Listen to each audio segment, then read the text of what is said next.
E3 2021 is less than a week away, so I thought I'd give you 10 of my predictions for the Xbox and Bethesda showcase, which is only a few days away. If you like this video, please hit that like button, and if you have any feedback, please give it in the comments section below. I hope to be doing more of this content very soon, so if you do enjoy it, please consider hitting that subscribe button as well. There'll be plenty more to come. Let's get into it, guys, with my first prediction. Prediction 1, imminent releases between E3 and the end of September. We know that Xbox has a ton of third-party exclusive content and first-party content coming in the near future. I think first cab off the rank will be Microsoft Flight Sim. That game released on PC last year, and we know it's slated to release on console sometime this American summer. So I think we can see that landing sometime in maybe July, no pun intended on the landing there. Psychonauts 2 has also gone gold and has been rated. Previews happened a few weeks ago now, and that game must be imminent also. Rumor is an August release date. I can totally see that happening, so August, I think it's safe to lock that one in. And a couple of other games that they've shown at past showcases before that I think you can expect really soon. Games like Warhammer 40k Darktide, Scorn, hopefully Tunic, dropping into Game Pass over the next few months before the big hitters later this American fall and holiday period release as well.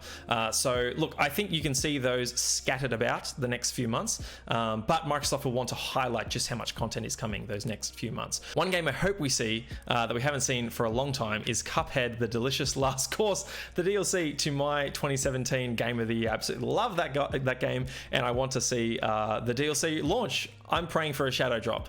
Anything's possible. So hopefully Studio MDHR is ready to show more and maybe release it really soon. We'll see.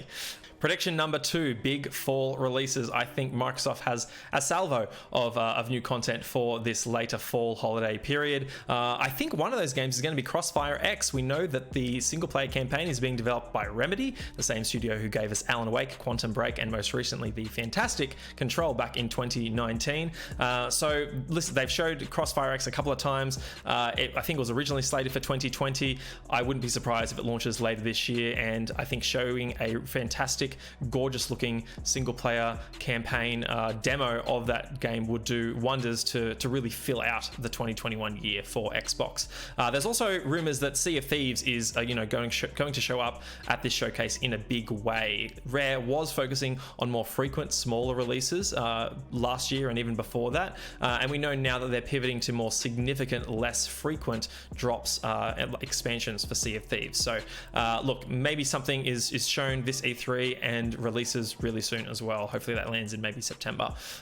Forza Horizon 5, another game that is heavily rumored to be set in Mexico or Central America, Latin America. The last Forza Horizon 4 launched way back in 2018, so Playground Games has had 3 years to work on their next entry in that franchise. And I think Mexico or Central America makes a lot of sense. It's a really exciting setting with a lot of various locales that we know that Playground Games likes to show off in their games. So look, that's heavily rumored. I think it's a safe bet. It's rocking up later this year, not pending any kind of delays in development. And of course, this will all lead up to the launch of Halo Infinite in November, around the 20th anniversary of Halo, which is November 15. So I think it's safe to assume we're going to Microsoft is going to show multiplayer this showcase, as teased in their E3 showcase sort of key art. Hopefully we see more of campaign. I think we will, though I think it won't be in a massive capacity. The team is obviously probably really just focused on making sure they deliver a fantastic campaign when it launches. So pulling resources away to create a expansive demo for the showcase probably isn't the wisest decision. Having said that, I think they still must show something on the campaign, whether it's cutscenes or just flyovers of how the game now looks given the 12-month delay that it's been given. They need to show some kind of improvement on what they showed in 2020. So I think we see multiplayer mostly, and a small piece on single player, and hopefully we get the date for a multiplayer beta. I would hope that it would drop really soon after the game's showcase, maybe within the first 4 weeks. So 343 has plenty of time to take on any feedback before launch later this year, and it's going to be a big launch, free to play on console and PC.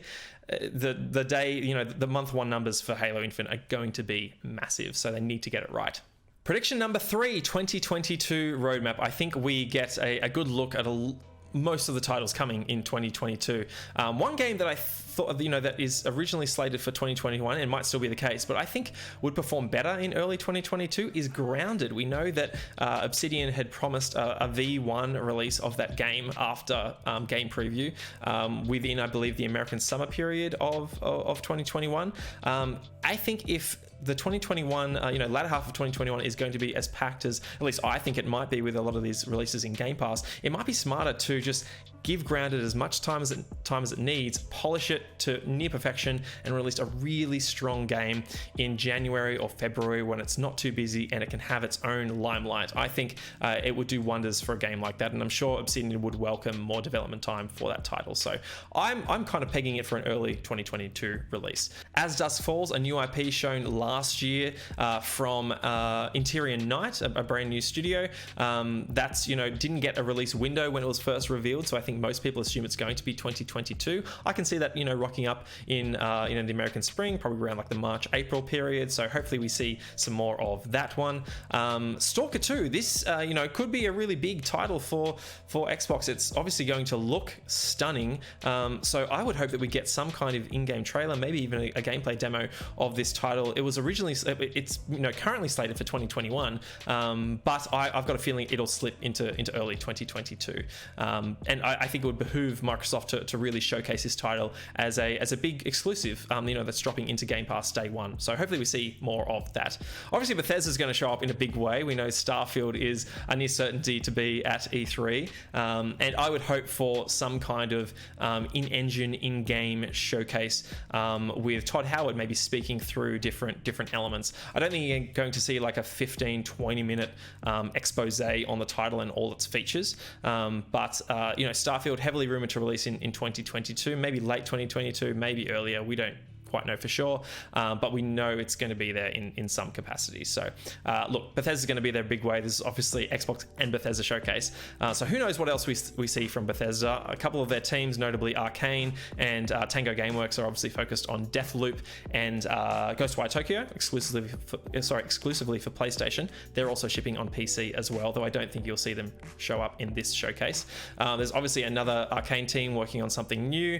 Machine Games is working on Indiana Jones, but that might be too soon. So who knows? Roundhouse, Alpha Dog, maybe it might be too early to show some of that stuff, but I think we're going to see more than just Starfield. Maybe some updates on Fallout 76 and Elder Scrolls Online. Who knows? One game that I think we might see in 2022 as well is Avowed, actually. We've only seen a CG trailer before, and maybe this is one of those games that will sort of slip into 2023, if they need that long. I just know that Obsidian, so efficient. They are one of Xbox's most polished and promising developers and studios. So I think of all those games I think we kind of expect in 2023 that I think I'll speak to in a moment, I think Avowed is the most likely to rock up potentially in the holiday of 2022. And look, recent murmurings point to maybe it showing up as well. So I think of all those titles, I think it's the one that we could most hope for to be shown again at this E3 showcase. Hopefully, I pray that we see in-engine footage or some gameplay at the very least. Guess we'll see. Prediction number 4, no updates on some of Xbox's bigger titles that I think are a ways out. So these include Perfect Dark, Fable, Everwild, State of Decay 3, and Hellblade 2. I think at best we see one of these titles, and I think it's most likely to be Hellblade 2. The game is being built with Unreal Engine 5, which we know is only just becoming available to developers. But we saw some really early footage when Microsoft revealed the Xbox Series X way back in December 2019. So we know that Ninja Theory is probably going to really take their time with this one, but maybe they have something to update us on. Last year, they just mentioned that they're filming in Iceland, and that was nice, I guess, but it would be really nice to see some in-engine footage of Hellblade 2, just to, help, I suppose, ease the concern that, a lot of the fan base has right now, that we haven't seen a lot of gameplay of, these big AAA titles on Xbox Series X. We want to see, this console and its power being taken advantage of from developers. So, look, I think of all those titles I mentioned, Hellblade 2 is probably the most likely. I think it's too early for State of Decay 3. Matt Booty has noted that he wants to give Undead Labs as much time and resource as possible to make State of Decay 3 the true vision that Undead Labs has for the experience that they want to create. So I think that's a ways off. Everwild, maybe. Rare seem to still be figuring out exactly what that game is, so I don't think they're in any rush either. And then obviously they're also focused on Sea of Thieves. I think Fables and Perfect Dark are way too early as well. Those studios, or those teams, are still being built up. We know that Perfect Dark is in a playable state, as mentioned by, I believe it was Daryl Gallagher or Drew Murray before he left for Insomniac at the time. But I don't think that's any indication that either of these games are close. I think of all those titles I just mentioned, they're the two that Microsoft wants to give as much time as possible to those teams to make sure that they are a 9 out of 10 at the very minimum whenever they launch. I think that'll be 2023 at the earliest. Prediction number 5, Game Pass updates. I think we see a lot of third-party games drop into Xbox Game Pass, either at the show immediately or very soon after. The June update that Xbox Game Pass put out earlier this month was very light, and I think that's telling that we're going to see a couple of big titles drop into Game Pass. Rumors are Persona is on its way to Xbox and making its way into Xbox Game Pass as well. I'm fingers crossed that that's the case. I've never played a Persona game, but I'd really like to try one. I think another safe bet could be Hades as well. That's the sort of title that Supergiant would want to get to as many people as possible now that it has enjoyed success on Switch and PC. Bastion is a game that obviously made its way to many platforms after it was a 360 exclusive via Xbox Live Arcade. We didn't really see that happen with Transistor and Pyre. I think Hades is so strong that it would be foolish of Supergiant to not port it to other platforms like Xbox and PlayStation. And I can see it jumping into Game Pass. Xbox would pay a pretty penny to have that game in Game Pass for console at the very least, maybe PC, maybe xCloud. That's a game that could really work well on cloud as well. Prediction number 6, no mention of xCloud on TVs. This is something that Phil Spencer noted was on track for 2021. I really think the semiconductor shortage might throw a spanner in their works, and I don't think Microsoft wants to communicate on something like this until their roadmap and their planning is a lock. So I think this is something that they could update us via Xbox Wire later on this year if it is still on track to release.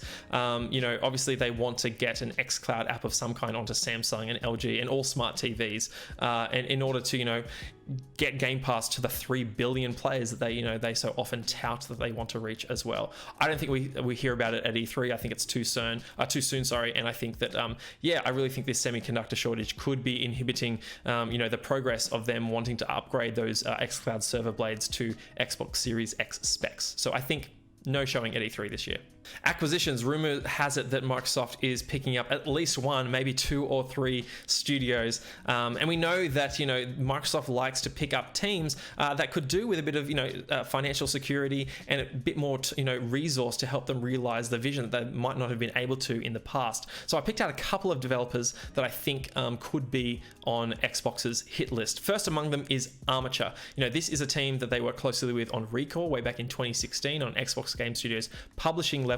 They're a staff of about 50 in Austin, Texas, a hub of video game development. They could draw on from so much talent in that area, particularly Retro Studios, BioWare Austin, obviously Arcane Austin is there already as well. Some really strong teams down there, and just a fantastic talent pool.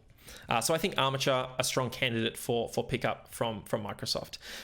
2 more that are over in Europe that I think could be strong candidates. Jaeger, these guys obviously known really well for Spec Ops: The Line way back in 2012, and Mimimi Games. They are known for Desperados 3 most recently, which is in Xbox Game Pass, and before that, Shadow Tactics: Blades of the Shogun, which was also in Xbox Game Pass for PC. Fantastic games, and I think that similarly to Armature, these are studios that could create some fantastic experiences for Xbox and Game Pass, given time, money, and resources, and the security of Microsoft's backing. They're both situated in Germany, really close proximity to studios like Crytek, Deck 13, Ubisoft's Blue Byte, who make games like Settlers and Anno. I think a really strong could really establish a foothold for Xbox in Europe and Germany and draw talent from that region. Right near them is Bohemia Interactive. They are in Prague, Prague in the Czech Republic. They're a studio of about 300 odd, so it might be a bit too big for a pickup for Xbox, but they work on Arma and DayZ and some other titles as well. So they could be strong. Again, just Xbox trying to establish a foothold in Europe. I could see that really working out. And obviously games like, Arma and DayZ would lend really well to Xbox Game Pass and, the multiplayer fan base that Xbox has. I think two smaller studios that Xbox could be looking at, Drinkbox and Yacht Club. Now, these are two teams that have really strong relationships with the other first parties in PlayStation and Nintendo, but they've been dabbling and have some kind of relationship with Xbox. Drinkbox obviously made Guacamelee, and Severed in the past with PlayStation, but they're now working on Nobody Saves the World, which is coming to Microsoft and Xbox and is a day one launch in Xbox Game Pass.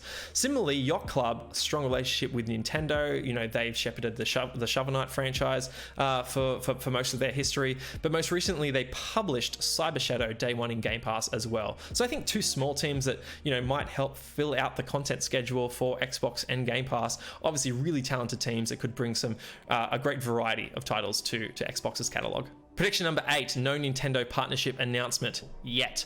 I think this is something that Microsoft would save for later this year. I don't think it needs to be announced at E3, which might be crazy to say. Obviously this is probably Microsoft's biggest stage of the year, and maybe news of this caliber would be one to shared at this time. I think similarly to their announcement of the Bethesda acquisition or the partnership with EA Play, this is something that they can drop in a blog post, midweek, somewhere randomly in the next few months and just absolutely shake the industry to its core. And I don't think they need to show at this E3. I think this can be just purely focused on the games.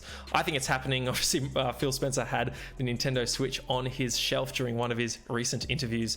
So something's happening. I just don't think we hear about it yet. Prediction 9, I think one thing that would make Nintendo fans really happy, however, is the revival of at least one Rare IP, which I think we might get this time. This is more a wish than a prediction, but I think Banjo-Kazooie, Conker, or Viva Pinata are noted in some way, and one of them is coming back in some capacity. Banjo-Kazooie is still a fantastic platformer. We know that Microsoft is on the hunt for more family-friendly titles. This is a game that is, ripe to be remade in the same style as Crash Bandicoot and Spyro that, Activision put together over the last few years. It is a game that plays mechanically fantastically still, and if you've played the Xbox Live Arcade version that also shipped within Rare Replay, this. It's a timeless 3D platformer that could really help bolster Microsoft's family-friendly offering. It could be a fantastic evergreen title for Game Pass, and I think there are a tremendous amount of studios who would do a fantastic job of that. Similarly, Viva Pinata is a franchise and a game, an experience that just makes too much sense not to revive in some capacity. It could really serve as Xbox's own Animal Crossing, a family-friendly social title that would play fantastically on xCloud as well. Many people have been noting that. I'm one of them. This is one of my favorite Xbox franchises, and I think it makes too much sense not to bring back. Conker is probably, of the three, the one I'm less pining for. I think it's a fantastic game and certainly holds its place within the Xbox portfolio, but I'm not sure whether that type of humor would really land in a contemporary setting nowadays. Maybe it could be remade with modern humor in the same way. The question would be who would work on it, and on that I'm less sure. I think Sumo Digital actually could be a fantastic sort of candidate for any one of these games. They obviously shipped recently Sackboy Big Adventure for PlayStation at the launch of PlayStation 5, which was, a fantastic 3D platformer. And I think they've obviously shown a great talent for working on a variety of different titles. They assisted with the development of Crackdown 3 in the end as well. So they have some kind of relationship with Microsoft. So I think they would be a suitable candidate for any number one of these Rare titles come back. Sumo Digital, also located in England, right next to, or right close by to Rare as well. So they could easily collaborate on one of those titles. We'll see. And finally, prediction 10, I think we see some kind of announcement of a competitive social game show game like 1 vs 100 was way back in the 360 era. Phil Spencer has noted that this is something that that the team and he have been eyeing off, and it's probably a case of when, not if. And I think this makes perfect sense, in a Game Pass xCloud world as well. I think they can offer more different real world prizes now, like Game Pass membership 1 month, 3 month, 6 month, 12-month membership for winners who compete in a game show setting. Even Microsoft Rewards points, which they've been pushing, which you can then redeem for Xbox Game Pass. I think a title like this makes too much sense in this new era of Xbox. I think they're just trying to put something together, and I'm hoping we hear what that is at this showcase. That'll do it for my Xbox and Bethesda predictions, guys. Let me know what you think in the comments below, and give me your predictions as well. We're only a few days away, but I'm excited to hear and see what you think. If you've liked this video, please consider hitting the like button and subscribing. I hope to be doing a lot more in the coming weeks. I'll revisit these predictions after the Xbox and Bethesda showcase as well to see how well or poorly I performed. So we'll take a look at those in about a week or two as well. And I'll also be doing a live reaction to the Xbox and Bethesda showcase on my Twitch channel, which will be in the description as well. So follow along there. I'll clip out my reactions and post them on YouTube also, so you'll get to see them no matter where you follow me. And yeah, until then, happy gaming, guys.